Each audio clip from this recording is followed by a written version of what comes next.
오늘 본문의 말씀의 내용은 이삭이 하나님으로부터 큰 축복을 받았고 또 그가 우물을 팠는데 거기서도 물이 나왔다라는 그런 내용을 다루고 있습니다. 여러분, 요새 우리가 이삭의 삶에 대해서 묵상을 하고 있는데 이삭의 삶은 뭐 이렇게 특별한 것이 없어 보입니다.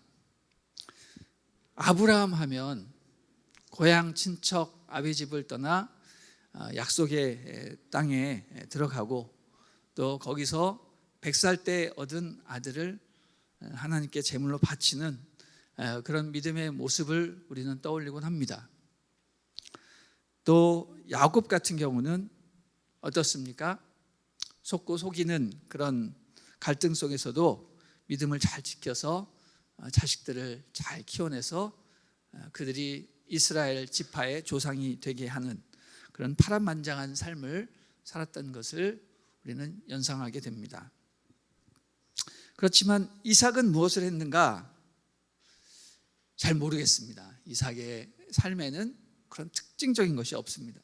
그가 한 일은 고작 우물을 판 것이고 또 자기 아들 에서가 아닌 야곱을 축복한 사실밖에 없습니다.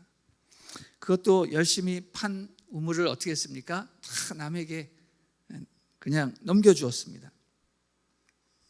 이처럼 겉으로 보기에는 특별한 일이 없고 평범해 보이는 이삭은 사실은 아주 중요한 일을 한 것이죠. 그게 무엇입니까?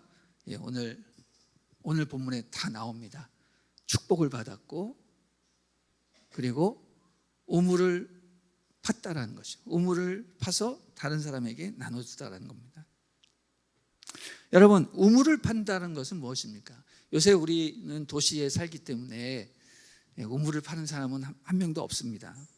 그러나 촉박하고 건조한 그런 지역에서 우물을 판다는 것은 생명의 근원인 물을 캐내는 작업입니다.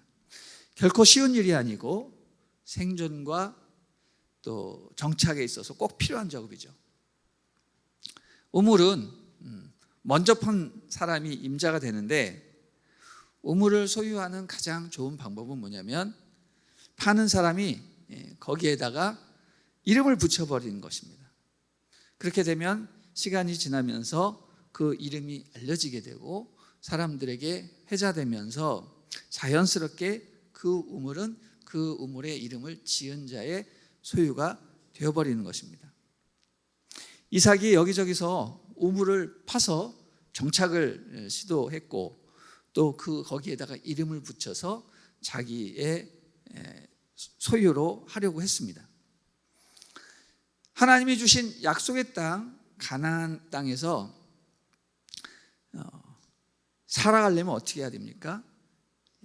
우물을 열심히 파서 그 우물에 이름을 붙여버리면 그 약속의 땅이 자기의 땅이 되어버리는 것이죠.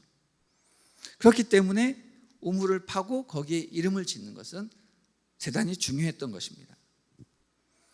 이 사실을 알고 그 지역의 원 정착민이었던 블레셋 사람들은 그것을 소유하지 못하도록 우물을 파면 우물을 막아버리는 거예요. 그리고 이름을 짓지 못하게 하는 것입니다. 여러분, 말씀 보면서 좀 이상했죠? 저는 예전에 좀 이상했습니다. 왜 블레셋 사람들은 열심히 판 우물을 막아버리는가? 그냥 빼앗고 그냥 써버리면 되지 왜 막는가? 이제 그런 질문을 갖게 되었는데 여러분, 이것은 영토 분쟁과 같은 것입니다. 우물을 파고 거기 이름을 붙여버리면 자기 소유가 되기 때문에 그 땅이 그들의 소유가 못 되게 하기 위해서 방해하는 것이죠. 그래서 어쩔 수 없이 이삭과 블레셋 사람들과 갈등 상황이 벌어지게 된 것입니다. 그런데 여기서 중요한 것은 뭐냐면 이 갈등이 생겼을 때 이삭은 블레셋 사람들과 싸우지 않고 그 우물을 양보했다는 것이죠. 그리고 그는 다른 곳에 가서 우물을 팠다는 것입니다. 그런데 놀라운 사실은 이삭이 가는 곳마다 우물을 팔 때마다 다 물이 터져 나왔고 또 그것으로 인해서 블레셋 사람들이 와서 또 싸우면 거기에 집착하지 않고 또 다른 자리로 가서 우물을 파면 또 거기서도 물이 터져 나오고 하는 그런 일들이 반복이 되었다라는 것입니다. 이삭은 우물을 팠고 갈등이 생기면 그 우물을 다른 사람에게 주고 다른 곳에서 팠습니다. 한마디로 말해서 그는 자기가 판 우물에 집착하지 않았습니다. 왜 그랬을까요? 집착할 필요가 없는 거죠. 파면 나오니까. 너가 그거 갖고 싶어? 너 가져. 난 딴 데 가. 여기서 파면 물이 나온단 말이에요. 이런 믿음이 생긴 것입니다. 사랑하는 여러분, 우리가 이 부분을 묵상하면서 많은 은혜를 받았으면 좋겠습니다.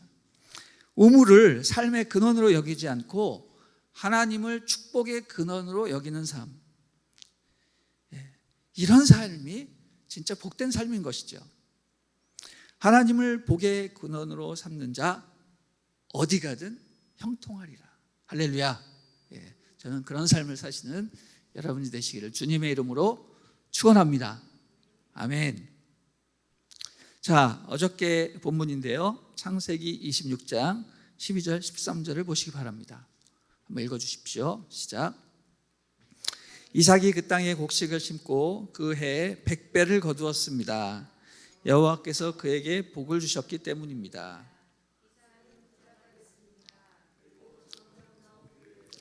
마침내 아주 큰 부자가 됐습니다. 아멘. 아주 중요한 요절이라고 생각이 됩니다. 이삭이 곡식을 심으니까 어떻게 됐다고요? 100배의 결실을 얻었다고 했습니다. 그리고 하나님이 복을 주셨다라고 했습니다. 그러니 그가 부자가 됐는데 점점 더 부유해져서 아주 큰 부자가 됐다. 할렐루야. 여러분, 이 말씀에 관심이 있고 정말 나도 정말 부자가 되고 싶다라는 그런 생각을 하시는 분, 어떻게 해야 됩니까? 하나님을 열심히 믿어야 됩니다. 왜? 하나님이 복을 주시는 분이기 때문입니다.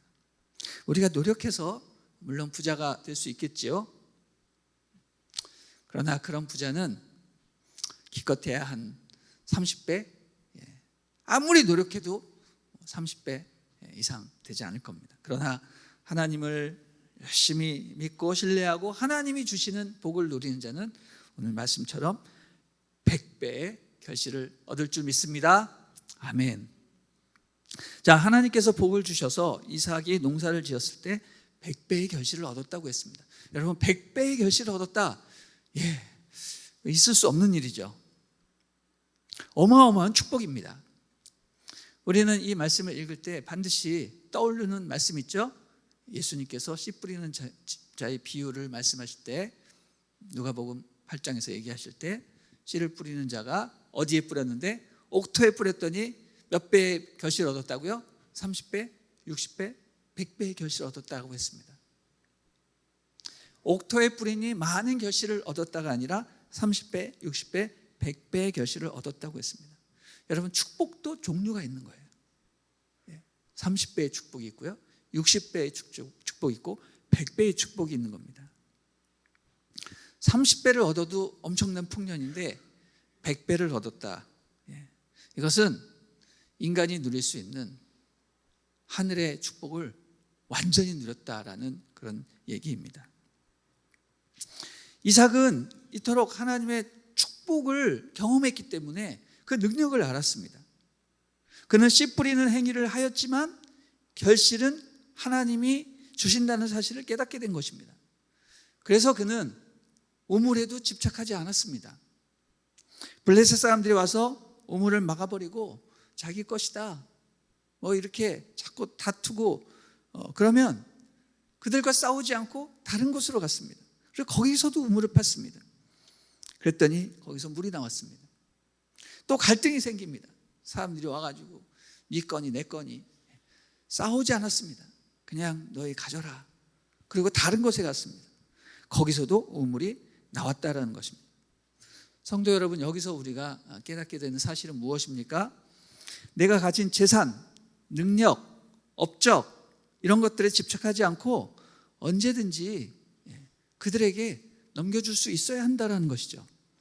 때로는 억울하지만 내가 해놓은 일을 남에게 준다라는 것 자체가 받아들일 수 없는 사실이긴 하지만 그렇게 줄 수 있어야 된다는 겁니다. 왜? 그런 것은 결코 축복의 근원이 아니기 때문입니다. 땅이나 돈이나 유산이나 주식이나 업적 등에 여러분 집착하지 마시기 바랍니다. 그것은 복의 근원이 아니라 오히려 분쟁의 근원이 될 수 있습니다. 그러므로 갈등이 생기면 우리는 포기해야 됩니다. 남에게 줘야 됩니다. 과도하게 집착하지 마십시오. 과감히 거기서 떠나십시오. 새로운 곳에서 땅을 파면 거기서 우물이 솟아날 것입니다. 이 사실을 우리가 믿어야 되는 것이죠. 이런 믿음의 여정을 펼쳐야 됩니다. 그래야 이삭처럼 어디 가든지 하나님의 복이 따라다니는 것이죠. 혹시 우리가 새로운 우물을 파려는 그런 도전을 하지 않고 내가 이미 파놓은 것에 집착해서 주변 사람들과 싸우고 있지는 않는지 모르겠습니다. 새로운 우물을 파지 않으면 어떤 현상이 벌어지냐면 우리가 자꾸 사람들과 싸우게 됩니다. 그래서 소진되게 되고 하나님이 예비하신 축복을 전혀 경험하지 못하게 될 수도 있습니다. 세상은 하나님을 믿는 우리가 그분의 능력과 축복으로 새로운 우물을 자꾸 파서 자기들에게 나눠주기를 바라는 것이죠. 여러분, 우리의 사명은 무엇입니까? 우리의 사명은 새로운 우물을 파서 그 세상에 그 생명수를 나눠주는 것입니다. 우리가 나눠주지 않으면 그들은 그 생명수를 얻을 수 없는 것이죠. 그러므로 여러분에게 저는 오늘 도전합니다. 자기가 파놓은 우물에 집착하는 그런 레드오션, 여러분 뭐 레드오션, 블루오션 무슨 뜻인지 아시죠? 예, 바다가요 경쟁이 많고 지저분하고 막 그러면 거기에 적조가 발생하는 거죠. 그래서 적조가 끼는 경쟁이 많은 살기 힘든 곳이 레드오션. 블루오션은 뭡니까? 경쟁이 없고 전혀 사람의 손이 닿지 않은, 그래서 적조가 없는 푸른 바다를 블루오션이라고 하는 겁니다. 다시 말해 내가 파놓은 단 하나의 그 우물에 집착을 하게 되면 여러분의 삶은 레드오션이 되는 겁니다. 수많은 사람들이 달려들어요. 그러나 전혀 새롭게 남이 해보지 않은 영역으로 가서 그 우물을 파는 사람은 무엇입니까? 블루오션의 삶을 사는 것입니다. 여러분의 소유와 직책과 자리와 업적에 연연하지 말고 하나님을 위해서 새로운 우물을 파는 도전을 하셔야 됩니다. 여러분이 하나님의 자녀라면, 하나님의 축복이 임한다면 여러분은 그 사역을 감당할 수 있게 되는 것입니다. 여러분, 교회에서 봉사를 해도요 남들이 다 하는, 그리고 인기 있는 그런 일만 하지 마시고 남들이 전혀 하지 않는, 인기 없는 그런 사역을 하시기 바랍니다. 그게 바로 신앙 안에서 블루오션을 추구하는 거예요. 아무도 돌보지 않는 사람에게 찾아가십시오. 복음이 전혀 전해지지 않은 곳에 가야 되는 겁니다. 앞으로 통일 대한민국이 다가오고 있는데 진정한 블루오션인 탈북민 사역에 많은 사람들이 참여하지 않는 것을 보면 저는 답답하기 그지가 없습니다. 이제 곧 통일이 되면 그 사역이야말로 최고의 사역이 되는데 아무도 관심을 갖지 않습니다. 중국문이 열리는데 중국어 예배 사람들이 오지 않는다는 거죠. 여러분, 꼭 남이 하지 않는 일, 그리고 과감히 여러분이 한번 도전해 볼 수 있는 일들에 여러분 최선을 다해 주시기 바랍니다. 여러분, 그런 삶을 살게 되면 어떤 일들이 발생합니까? 우리 28절, 29절 읽어보도록 하겠습니다. 28절, 29절 시작. 그들이 대답했습니다. 우리는 여호와께서 그대와 함께 하시는 것을 보았습니다. 그래서 우리는 우리들 사이 곧 우리와 이삭 사이에 맹세가 있어야겠다라고 생각했습니다. 우리는 그대와 언약을 맺었으면 합니다. 우리가 당신을 건드리지 않고 항상 잘 대해주고 평화롭게 보내주었던 것처럼 당신이 우리를 해치지 않게 말입니다. 당신은 여호와께 복을 받은 사람입니다. 아멘. 자, 무슨 일이 일어났습니까? 이 모든 일련의 상황들을 지켜본 블레셋 땅의 왕 아비멜렉이 자기 부하들, 다시 말해 자기 어드바이서, 그러니까 참모죠. 그리고 군대 장관을 데리고 이삭을 찾아온 것입니다. 그리고 이삭과 평화 협정을 맺고자 한 것입니다. 여러분, 왜 이들이 뜬금없이 평화조약을 맺으려고 합니까? 이들이 하나님께서 이삭과 함께 하심을 보고 위기의식을 느낀 것입니다. 저 사람에게 잘못 보이거나 행여 경쟁이라도 하면 큰일 나겠다. 그래서 얼른 화친하고 잘 지내려고 노력을 한 것입니다.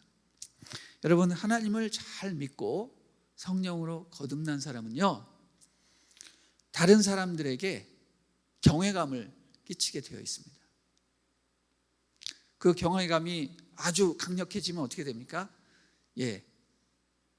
후광이 비춰지는 거죠. 아우라가 생기고 눈에서 광선이 나오게 되는 겁니다. 그래서 어느 누구도 그를 함부로 대하지 못하고 경외심으로 바라보게 되는 것입니다. 그게 바로 하나님께서 사랑하시는 자에게 주시는 놀라운 권세입니다. 좀 어수룩해 보이고 연약해 보여도 하나님이 함께 하시면 범접할 수 없는 그런 경외감을 느끼게 되는 것이죠. 그는 아무것도 하지 않았는데 사람들이 몰려와서 뭔가를 배우고자 하고 그 밑에 들어가려고 하고 서로 평화협정을 맺으려고 하는 것입니다. 자기는 가만히 있는데 입 하나 뻥끗하지 않았는데 다들 당신이 믿는 하나님을 내가 믿겠노라고 이렇게 얘기하는 것이죠. 여러분, 이게 뭡니까? 이게 바로 존재전도입니다. 존재전도. 우리 크리스찬들이 궁극적으로 도달하고자 하는 바로 그 목표입니다. 존재전도. 우리가 모두가 다 존재전도를 할 수는 없겠지요. 그러나 그 이상을 바라보고 우리가 열심히 전도하면 여러분이 전도하지 않았는데 사람들이 다 주님께로 돌아오는 역사가 있게 되는 것입니다. 할렐루야. 저는 이 새벽에 여러분이 주님, 내가 이 존재 전도를 하고 싶습니다. 그런 거룩한 소망을 품기를 바랍니다. 저는 우리 모두가 이삭처럼 자기 것에 집착하지 않고 복의 근원 되시는 하나님께 집중하여서 하나님이 주시는 복을 다 누리시기를 축복합니다. 그리고 그 복을 어떻게 합니까? 나만 누리는 것이 아니라 다 나눠주는 것이죠. 그럼 세상에 영향력을 행사하게 되는 것입니다. 그럴 때 여러분은 존재 전도자가 되는 것입니다. 이 세상의 가장 큰 부자는 누구입니까? 돈을 많이 가진 사람이 아니라 이 세상의 가장 큰 부자는 그 돈을 많이 나눠주고 많이 유통시키는 사람이 진정한 부자입니다. 여러분, 돈을 많이 가진 사람을 우리는 뭐라고 합니까? 졸부라고 합니다. 돈만 갖고 있는 사람은 졸부예요, 졸부. 하나님은 여러분이 졸부가 되기를 원하지 않습니다. 졸부가 되려고 여러분을 축복하는 것도 아닙니다. 하나님은 여러분이 이삭과 같이 나눠주고 베풀어주고 유통시키는 그런 위대한 부자가 되기를 원하십니다. 우리는 하나님으로부터 무한대의 복을 받았기 때문에 우리는 이미 부자입니다. 그러나 진짜 부자가 되기 위해서는 그 복을 무한대로 나눠줄 수 있는 사람들이어야 합니다. 이삭의 삶처럼 축복을 유통하는, 하나님 앞에 진정한 부유함을 추구하는 우리 모두가 되기를 주님의 이름으로 축원합니다. 아멘.